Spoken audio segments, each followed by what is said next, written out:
मैं जो इससे पहले करता था मैं वही करूंगा, वही हमारी सरकार है। लोगों ने कहा, उन्होंने भी कहा, जैसे डिप्टी सीएम की मैंने बात की, वो भी एमएलए था, डिप्टी सीएम बन गया, मैं एमएलए बन गया, मुझे जेल में डाल दिया।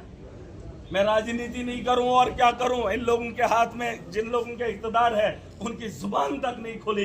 अगर एक चीफ मिनिस्टर के इलेक्टेड रिप्रेजेंटेटिव को जेल की सलाखों से बाहर नहीं निकाल सकता, वो जम्मू कश्मीर के मुस्तकबिल का फैसला कैसे करेगा? जहां हजारों नौजवान बेगुनाह अंदर हैं जेलों के अंदर, और ये जो नशा मुक्त का अभियान चलाया जा रहा है, इसके बारे में भी बताऊंगा। ये जो इसके डीलर हैं, अगर कोई करता है या किसी ने किया, वो सुन लें। जेलों के इनाग्रेशन हो रहे हैं जम्मू कश्मीर के अंदर। जिस कठुआ की जेल में मैं था, उसको और बड़ा बनाने की कोशिश की जा रही है। 2-3 जेलें वो बना ली। किसके लिए? उन जेलों में लोगों को भरने के लिए, और उसके लिए कुछ न कुछ इनको चाहिए।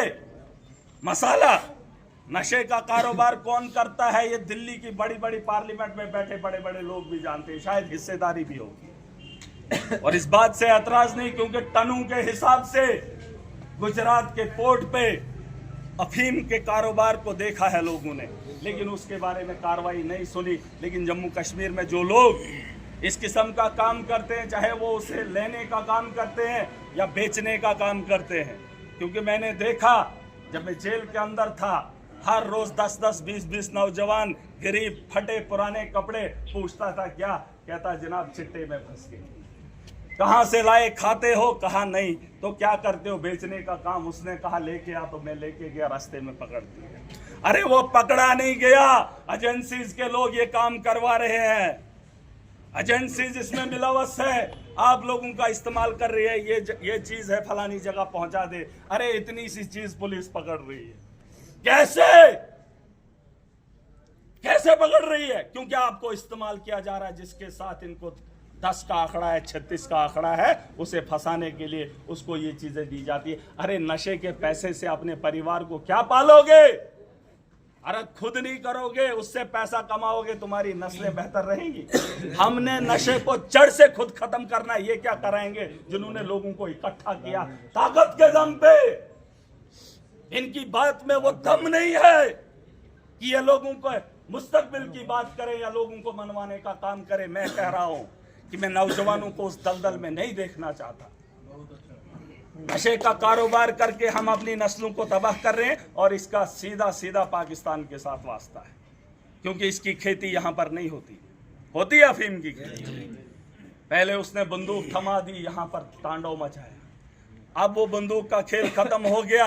अब पहले वो पैसा लगाता था, अब वो पैसा कमा रहा है नशे को बेचकर, हम ही लोगों को खिलाकर हमारी नस्लों को बर्बाद कर रहा है। बहुत सारे लोग सोचते हैं, क्योंकि यहाँ जहनियत बनाई है देश के अंदर हिंदू मुसलमान। मैंने असेंबली के अंदर भी ये बात बताई, खुदा की कसम करके कहता हूँ, इस सरजमीन पे भी इस मुल्क से बेहतर दुनिया के अंदर कोई मुल्क ही नहीं है। और आप लोग कहेंगे कि मैं पर्सनली अरे मुझे क्या लेना देना उनके साथ। मैं तो कहता हूँ एक ही रात में उनको हटा दो। वो लोग जिन्होंने अफगानिस्तान पे बमबारी कर दी, सैकड़ों लोगों को मार दिया, और वो भी रमजान के महीने में। वो मुसलमान है और हम मुसलमान। उनको जमीन चाहिए हमारी। इस जमीन पे बैठे इंसान की हमदर्दी किसी को नहीं है, चाहे वो हिंदू है या मुसलमान है। एलजी का शासन रहा, सरकार रही। मुझे बताइए कोई बताइए कि बीजेपी के दौर में कोई बीजेपी में हिंदू कोई गरीब उठ गया, किसी गरीब का भला हुआ? यहाँ ऑटो चलाने का काम हर परिवार के लोग करते नहीं करते, लेकिन परेशानी में सबको डाल रहे, चाहे वो हिंदू है मुसलमान है। इनकी आंखों में कोई है, इनको यहाँ परेशान करना है और देश को बताना है। रोज बोलते हैं पार्लियामेंट में 370 को तोड़ा, 370 को तोड़ा। अरे तोड़ने के बाद इसको लोगों के हित के लिए तो जोड़ने का काम करो। मैं कई बार कह चुका हूं, 370 जो है हो गया, बात खत्म। लेकिन जो मुस्तकबिल हमारा चाहिए, तुम्हें जेलें बनानी नहीं है, उसके इनाग्रेशन के लिए करोड़ों खरबों मत लगाइए। हमारे इलाके के स्कूलों को बेहतर बनाओ। विकसित भारत बनाएंगे, 2047 का सपना है। बने, कौन नहीं चाहता है मेरा घर अच्छा बने, ये मुल्क मेरा है। अगर दुनिया के अंदर नाम होगा, मैं भी कहूंगा कि मैं भारत से आता हूं। लेकिन वो सपना पूरा करने के लिए आपको लगता है बिना एजुकेशन के ये बहुत मुमकिन है? अगर नहीं है तो सपने किसको दिखा रहे हो? स्कूलों की हालत खस्ता है, हेल्थ का निजाम भंग पड़ा हुआ है, पोस्टें इतनी खाली हैं कि उनकी भरपाई के लिए न ये वाले लोग काफी हैं न पुराने वाले लोग काफी हैं। इसलिए बदलाव के लिए जेल में बहुत कुछ सीखा, लेकिन सोचने समझने के बाद समझ में आया कि मैं जो कर रहा हूं मैं वो बेहतर कर रहा हूं। ये मेरे दिल ने मुझे कहा। मैं जो आज से पहले करता था मैं वही करूंगा, क्योंकि उसमें मेरी गलती नहीं है, क्योंकि मैं हॉस्टल बेहतर देखना चाहता हूँ, स्कूल बेहतर देखना। बिजली का किराया सरकार ने कहा था हम फ्री करेंगे, 200 यूनिट। अरे उनसे पहले किराया क्या था? सरकार बनने के बाद इतना अंधापन नहीं है मेरी आवाम का, सब जानते हैं। लेकिन जो मैंने आज कहा वो मैं पूरा करूंगा, उसके लिए मैं चलने का काम कर रहा हूं। ऐसा नहीं है कोई बोलेगा मुझे डॉक्टर बनना है, पढ़ेगा कुछ और या स्कूल जाएगा नहीं, वो डॉक्टर बनेगा नहीं। अगर आईएएस का सपना किसी ने देखा, लेकिन उसने अपने पांव जमीन पे रखकर एक चारपाई पे बैठकर उसने तालीम हासिल की, उसके बाद वो आईएएस बना। जाओ पूछो उससे। ऐसे सपने संवारने नहीं होते हैं, उन सपनों पे को पूरा करने के लिए उस पर चलना होता है। और महराज ने अगर बेड़ा उठाया है, मैं सिर्फ सपने या ख्याली पुलाव नहीं बता रहा हूं, महराज इस पे चलने की पूरी कोशिश करेगा। हिम्मत मेरी आप हो, ताकत मेरी आप हो। जिस दिन वो ताकत आवाम की हमारे हाथ आ जाए, अभी तो मैं वकील हूँ, मैं आप लोगों की वकालत असेंबली में कर रहा हूँ। जैसे मैंने एक मिसाल दी थी कि जम्मू के कश्मीर के अंदर मैंने एक पेपर में पढ़ा था कि जो वकील थे ना, वकील जैसे होते हैं लॉयर, उनको रिकमेंड किया था जज के लिए। मैंने कहा कि अवाम मुझे जिस दिन रिकमेंड करेगी जज बनने के लिए, और जिस दिन जम्मू कश्मीर का मुस्तकबिल हमारे हाथ में सौंपोगे, तो जम्मू कश्मीर के अंदर ये जो मैं 5-6 चीजें मोटा मोटा, मुझे सिर्फ 5-6 काम करने, उसके बाद धर्म पे राजनीति करो। जैसे दिल्ली में हमने स्कूल बना दिए, 10 साल के अंदर हमने बिजली फ्री दी, 24 घंटे दी, पानी दिया, बिजली दिए, बेहतर शिक्षा दी। उसके बाद उन्होंने धर्म को चुना, अब तो उनको खाली पैंट ही करना है, लेकिन वो ढांचा तो बना के दे दिया।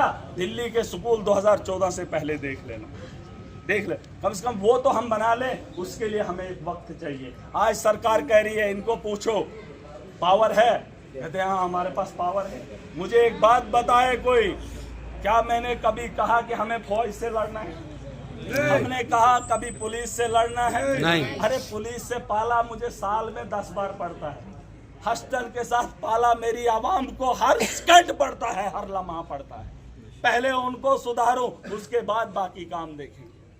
मेरी पंचायत में मसला पुलिस के पास महीने में एक बार जाता है, मैं उनसे झगड़ूं कि इनसे पहले ये जो सिविल एडमिनिस्ट्रेशन, मुझे पहले ये ठीक करना है जो रोजमर्रा की जरूरियात है। बदलाव हर जगह लाना है, लेकिन पहले वो तो करें जिसकी जरूरत हमें ज्यादा है, क्योंकि फितने फसाद करोगे उसके लिए इजाजत हमारी भी नहीं है कि नहीं। दंगा फसाद उसकी इजाजत, वो मैंने कहा है, शायद भूल गए होंगे, डीडीसी के चुनाव में जब मैंने जीत हासिल की थी तो रात के 3 बजे में गाड़ी पे चढ़कर बोला हूं, वो वीडियो निकाल कर वायरल कर देना। बाकी सब काम महराज करेगा, लेकिन थाने के लिए मुझे नहीं बुलाना, क्योंकि जो गलत करेगा वो खुद भुगतेगा, उसके लिए मुझे फुर्सत नहीं है। और कोई थानेदार ये बता दे कि महराज ने फोन किया है, 5 नहीं 6ठा साल इक़्तिदार में है, कि फलाने आदमी को रिहा करो या फलाने आदमी के खिलाफ कार्रवाई करो। अरे अगर मेरे खिलाफ एफआईआर लग सकती है, डीडीसी होने के नाते, एमएलए होने के नाते, क्या मेरी एफआईआर नहीं लगती? लेकिन हमने कभी नहीं चाहा, हमारा मकसद कुछ और है, क्योंकि मेरी लड़ाई आपसे नहीं है, यहाँ के नेताओं के साथ नहीं है। ये सुन लो, मैं बार बार देश के प्रधानमंत्री की मिसाल इसलिए देता हूं क्योंकि वो खुद कहता है मैं चाय बेचता हूं।